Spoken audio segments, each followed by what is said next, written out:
What's going on, guys? Today I want to talk to you about a cheap reel in the fly world versus an expensive reel and what you can kind of expect in between. Before we get started, today's episode is brought to you by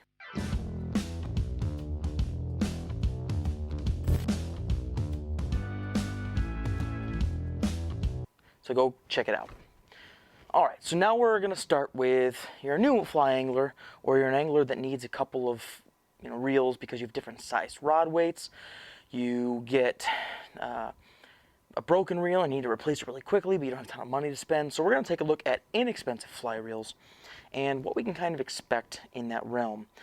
These examples just so happen to be in the 6 to 10 or 9 weight class, but I want to show you guys the different price brackets and things that you're going to find when you're shopping for fly reels. Now, what you typically can find for most reels, anything that is in this size caliber, and sometimes also in a smaller size, you're going to find a few things.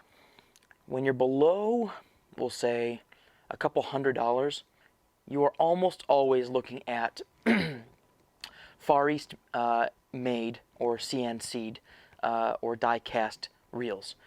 This happens to be a $20 to $30 reel, probably would represent a $20 or $10 to $50 or $60 reel and what you can expect. I have a little cloth or cotton bag that it comes in. This is this one has a line on it, but this right here is a CNC'd reel. Sometimes you'll find them die-cast. The tolerances are pretty good. It's unbranded, but that's to be expected because even reels that have a brand that are in the, I would say, sub 100 or sub 200, some of them, many of them, reel class range, are going to be made from the same factory or factories in Far East. And that's okay. Many of your name brands, I'm not going to throw any out there, but many of your name brand reels are going to be duplicates or replicas or similarly designed reels to this one right here. In fact, after a certain point, no name brand reels will be clones of some of your reels from the past, the classics. This one right here is has a solid drag knob. This is probably a $60, $50 reel. No brand. This is I think this is an 8 weight. Has a decently smooth drag. There's not much to say about it. It is balanced well enough. Yeah, it feels pretty good.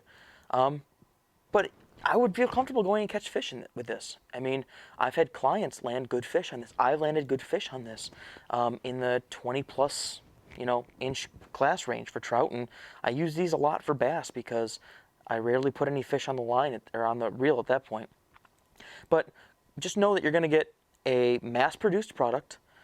Quality control could be poorer, but just know that even though some brands will look similar, but will have name brand on them, will have unique colors, it doesn't mean it's not made in the same factory. But that's what we've come to expect in our industry. So just know that this reel probably is the same reel you're getting from other companies that are charging $100 to $125 to $200 for the same factory-made reel, but they oftentimes can secure certain colors or designs or patterns or markings, etchings that are unique to the brand, but don't be fooled, it can be the same factory making these reels. So that's the we'll say sub 100, sub 150. When you're looking at 150 to, 250, you're starting to get, oftentimes, still overseas made reels, but I hopefully have established that's not necessarily that bad of a thing. You're starting to see some uniqueness in their designs, oftentimes patented accessories or patented parts. You're getting neoprene reel covers. Oftentimes you're getting better drags. This is where you can start to get some sealed drags or multi-stage drags. You might often get a warranty, and this is probably where, if I were to work, because I work professionally in the industry, this is where I feel most comfortable buying reels, and here's why. I oftentimes will buy a reel in this class or of this caliber because I know I'm getting a good product. Quality control is usually much, much better. Tolerances are solid. I mean, even this reel, I've worked this reel like nobody's business, and like it is still holding up really, really well. This is a $180 reel. I have a warranty on the reel. I know that some TLC went into it. Even if it's the same factories, I know that this reel is going to perform, and I can get a hold of the company often. That being said, though, you still have some things, if it matters to you, where you're looking at the reel might be made overseas.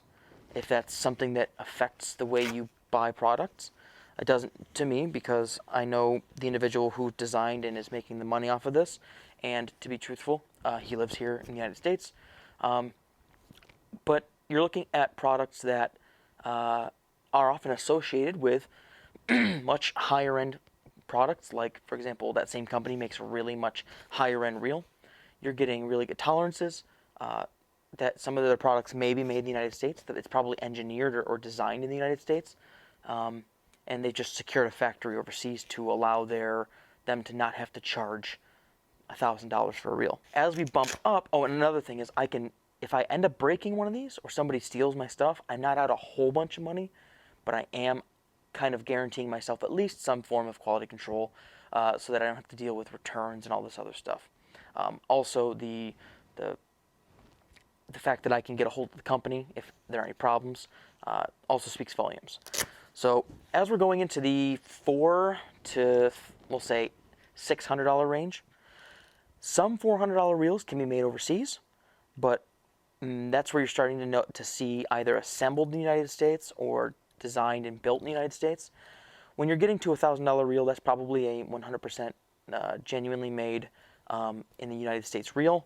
This right here is a $300 or $400 reel, I believe, or $450, and this is to the point where this thing's an absolutely brutal tank. It has patents. It has specific new tech in it. You're getting companies that are making their stuff in the United States, or at least they're CNCing the parts, or engineering the parts, or, you know, when you get to $1,000, or you're getting to $1,500 or $2,000 for a reel, like, you know, where you're getting your salt class tie boards or something like that, they're made in the United States. I just don't personally have that kind of money to invest in multiple reels. This right here will never fail me. This right here, I can text or email or message the guy tomorrow, and I get a response, and I get a response either within the day, at the very latest the next day. Additionally, it's a lifetime warranty. You name it, yada yada. Sealed drags on a lot of these, you know, are well engineered and well sealed. Something reliable. Now, it doesn't mean that it's not it's a better reel. I would say it would be better in quality, but depending on your use or your needs, that doesn't mean that somebody would need to upgrade from this to this or even to this. I just know that for most trout applications, these are fine. When you're looking at click pawls, sometimes the cheaper you go, like even into some of the lower end click pawls or mid-class click pawls from reputable companies, have plastic clickers. So just know that just because something's priced more doesn't necessarily mean it's a better product. It might just be marketed well, and that's the same for rods.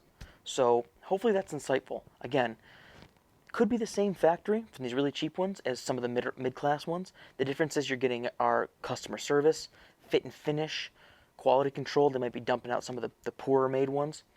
When you upgrade from the mid-class to the upper end reels, you're looking at typically either more hands here stateside, United States, are in the process of manufacturing, designing, engineering, what have you. But even some of these higher end reels have parts or have hands overseas in the process of making them. Not until you get to about $1,000 can you really fully ensure that every single aspect and part of that reel is made in the United States and assembled here. So it depends on what's important to you. I know that finding the right reel at the price caliber for the needs that you know, what's the average fish What's the average application you need? And that's where I'd start to begin looking. But hopefully this video was helpful. Give it a thumbs up, subscribe to the channel. Check out our sponsors, check out the other videos in the playlist below. But until next time, guys, catch you guys on the flip side. Tight lines, and we're out.